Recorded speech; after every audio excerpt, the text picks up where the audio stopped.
Our next submission isn't quite a dilemma, but it's more of a question, and it reads, how do you get more numbers? Now, honestly, to get more numbers, you're going to have to, be rejected more often. There's no way about it. And I want you to hear me out. I want you to hear me out here, because I'm not saying I'm a professional at getting numbers, but when you're in the street, or you're just sitting there and your phone goes off, and you're like, what's this? It's a number you don't recognise. Or you're just walking down the street and hey, excuse me, sir, excuse me, madam.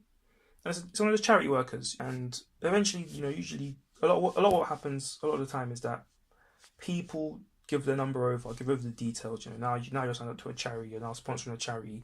Even if they come to your door and you're already part of that charity, they still talk to you for a few minutes. And it's because a lot of these charities have a free nose policy. Now, what a free nose policy is that they won't leave you alone until they get free nose from you. So it doesn't matter what it is. It could be like a homeless charity, and you can tell them, I've just lost my job, and they'll spin it with you. They'll spin it back to you, and they'll go, that means you, sir, know just how vulnerable it feels to have your home about to be taken away from you. You're like, you guys are good. I just told you I don't have a job, and you guys still want to take money from me. It's because, they got to take free nose from you. Now, apparently, it's something like 80% of charity sign-ups on the street anyway are from someone saying no for the first 2 times.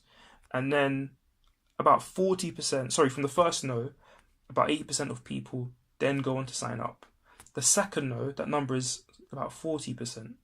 Now, I'm sorry, I've got those numbers mixed up. It's about 40% on the first no, so you say no first time, about 40% of people then sign up. You then say no again, and that number jumps up. It's almost like double. It's almost double the number of people say yes. And you're like, okay, I've said no twice. I don't really have a good enough reason. Here's my money. And now, obviously, I can see how this could be spun. And I am not advocating for harassing people for their phone numbers. Nor am I going to say that you shouldn't take no for an answer. Because that's not what I'm saying. And what I am trying to tell you is that you need to put yourself out there to be rejected. Because, yes, you're going to get your occasional yeses first time you ask them. But the majority of people are not going to give out their number to a random stranger, because a lot of times you're going to have to put some work in, some degree of work in to get someone's number. You have to make them trust you for one. Make sure you're not going to be some weirdo that calls them at like 4 a.m. so that they can hear the sound of you breathing. It's just the weird stuff like that. Because a lot of the time getting numbers isn't about dropping bars or looking like some wavy guy that's out in the room. Sometimes it literally means you got to move the goalpost to suit you.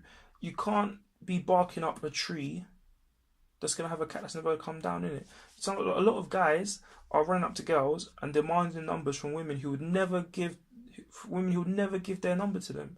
It's just not in their. It's just not the way they're built, not the way that their mindset is. A lot of girls, what they'll do is they won't take a number from a guy that they either they don't trust or hasn't been vetted by a friend as being someone who's nice, isn't it? Because a lot of times you can go to a party, there's a lot of people you do know, but there's that one person you don't. And if you're good friends with her friend, and she goes, oh, this is my friend, blah, blah, blah, oh, he's quite funny, blah, blah, blah, blah, you can then be like, at the end of the evening, you guys have hit it off, and you go, oh, can I take some of your details? And she's like, yeah, sure.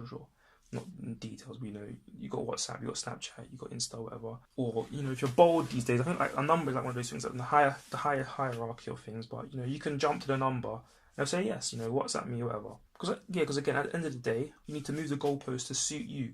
So start asking people who are more likely to give a number out. Now, what does that mean? Well, usually the more extroverted someone is, typically, the more likely they are to, want to be social outside of the current environment that they're in. Not all of these people that you're going to move to are going to, be looking for something romantic. Some of these people are going to be wanting to make friends. Find your angle. Be honest with your angle. If you're just looking, to get in someone's pants, then be honest with your angle. Don't be trying to get someone. Don't be, aiming to sleep with someone by duping them into a friendship. It doesn't look good on you. Again, it just makes you look creepy, and trying to explain that is a bit weird. There's a big difference between manipulating someone into sleeping with you and building a relationship, and there's a difference between being friends with someone and that develops into a relationship. So keep that in mind, and just move the goalposts till they suit you, because at the end of the day, some people will never give their details to the charity worker, and some girls will just never give their details to you. So just keep that in mind.